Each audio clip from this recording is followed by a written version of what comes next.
¿Cometió plagio Elena G. de White? Una de las principales acusaciones por parte de los críticos hacia el ministerio profético de Elena G. de White es que ella cometió plagio. Se identifica al exministro adventista Dudley Marvin Canrith como el primero en dirigir dicha acusación contra Elena G. de White. La primera crítica por parte de Canrith aparece en un artículo publicado el 8 de octubre de 1887 en el Defensor Cristiano de Michigan. Este alega principalmente que Elena G. de White copia oraciones completas e incluso párrafos, casi palabra por palabra, de otros autores, sin dar crédito alguno. Los críticos que surgieron después de Canrith se limitaron a repetir sus argumentos. Algunos han profundizado y ampliado las ideas de Canrith, pero es raro que alguien presente algo que no esté mencionado ya en los escritos de Canrith. Tal es el caso de Stewart y John Harvey Kellogg, dos médicos de Bat Creek, quienes reintrodujeron la cuestión del plagio en 1907. E.S. Ballinger, quien mencionó en 1933, entre otras cosas, que el camino a Cristo no fue escrito por Elena G. de White, sino que fue obra de su secretaria Fanny Bolton, la cual murió 6 años antes de la publicación de dicha obra, haciendo imposible la verificación personal de tal acusación. Entre la década de los 70 y 80 aparecen William Patterson, Donald McAdams, Ronald Numbers y Walter Rea, y en los 90 aparecen Dale Ratzlaff y Dirk Anderson. Todos ellos estuvieron en sintonía con Canrith en sus críticas hacia Elena G. de White en relación al supuesto plagio. La acusación contra Elena G. de White en relación al plagio se basa principalmente en dos áreas. 1. El área legal, esto debido a que el plagio es un delito literario. Y 2. El área espiritual o teológica, esto porque debemos definir objetivamente si es válido o no para un profeta hacer uso de diferentes fuentes extrabíblicas para elaborar su mensaje. Y cabe mencionar que no negamos que Elena G. de White hiciera uso de fuentes extrabíblicas para elaborar sus escritos. Eso sí, sin haber cometido plagio, tal y como lo veremos en el desarrollo de nuestro estudio. Sin más que decir en esta breve introducción, desarrollemos la primera sección mencionada, la parte legal. ¿Cometió plagio Elena G. de White? ¿Se le puede acusar de piratería literaria? Como la acusación que se le hace a Elena G. de White es de naturaleza legal, se esperaría una respuesta de esa misma naturaleza, es decir, una respuesta prescrita por la ley y conforme a ella. Esa respuesta la encontramos en un documento que se titula El Informe de Ramick. Este informe es un estudio de aspecto legal elaborado por el abogado Vincent Ramick, socio principal del bufete de abogados Diller, Ramick y White, que por entonces tenía su sede en Washington, D.C. y estaba especializado en patentes, marcas comerciales y derechos de autor. Para elaborar dicho informe, Vincent Ramick dedicó más de 300 horas investigando más de 1000 casos de jurisprudencia estadounidense relativa a cuestiones literarias que abarcaban el curso de la vida de Elena G. de White.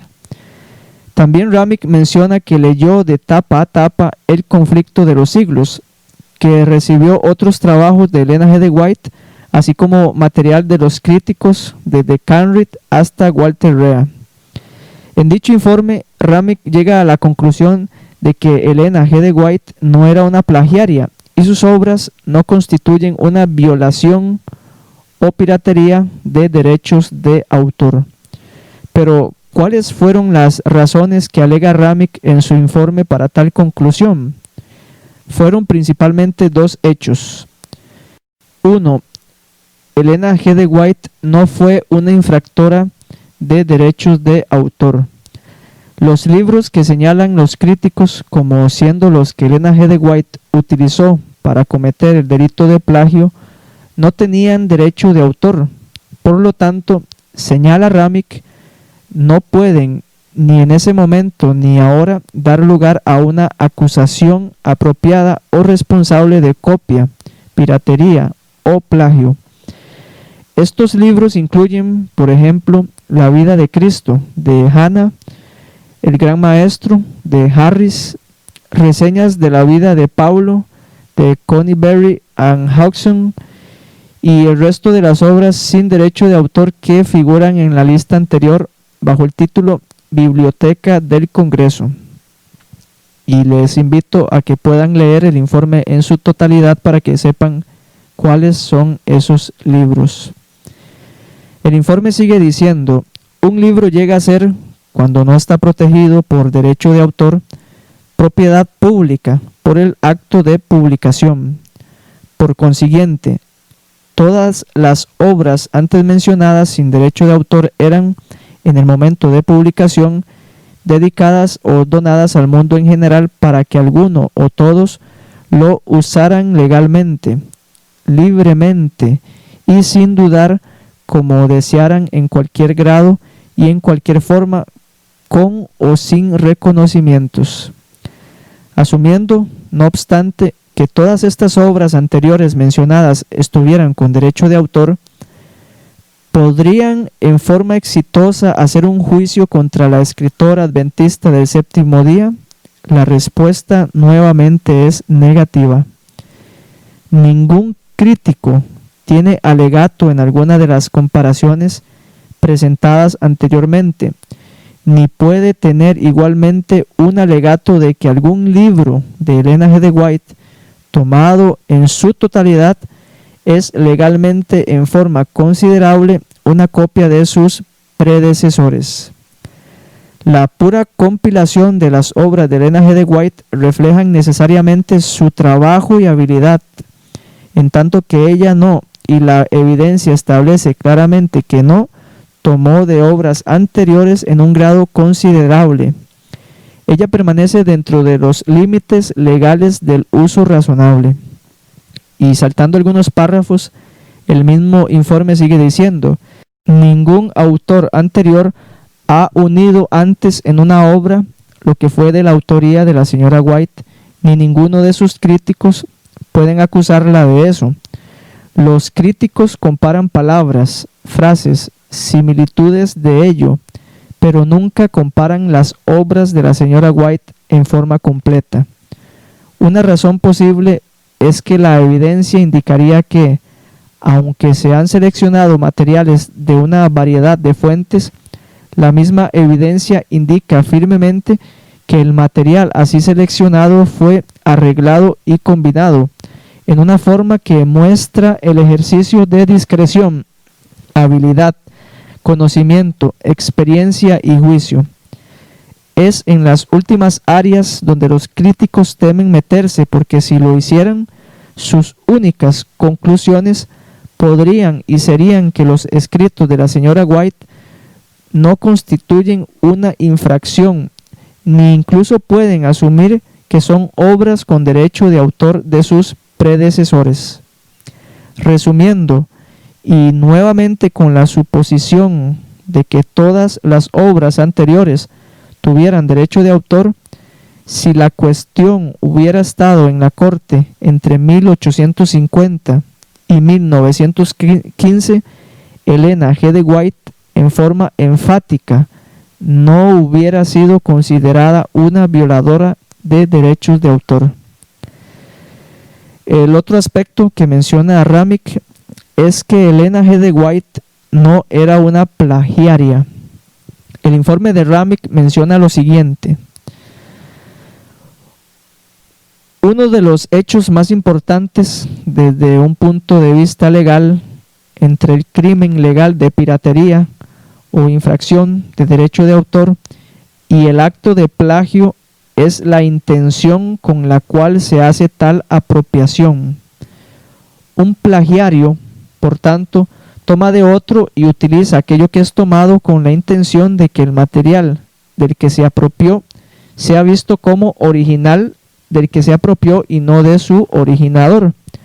Por tanto, Paul fue sumamente correcto al concluir, desde un punto de vista literario, que el plagiario siempre espera que no se lo descubra. La clave mayor para la cuestión de plagio es la intención de Elena G. de White, y críticos y defensores por igual parecen decididamente coincidir en este punto, como se evidencia en lo que sigue. Más bien creo que la señora White era sincera en lo que creía y en lo que escribía, y que creía que era de hecho inspirada. Es más, creía que era una revelación. Esto lo encontramos en La mentira White de Walter Rea, página 35. Pero no estoy dispuesto a creer que Elena G. de White, ya sea consciente o inconscientemente, era deshonesta. El tenor principal de su vida fue maravillosamente bueno y útil. Sostenía principios que eran justos y rectos. Esto se encuentra en Elena G. de White y los historiadores protestantes, la evidencia de un manuscrito no publicado de Juan Hus, por Donald R. McAdams. Marzo de 1974, octubre de 1977, página 231. Sigue diciendo Ramick: difícilmente alguien puede impugnar las buenas intenciones de la señora White cuando ella misma aparentemente no hizo ningún esfuerzo por ocultar sus fuentes e incluso reconocía su valor.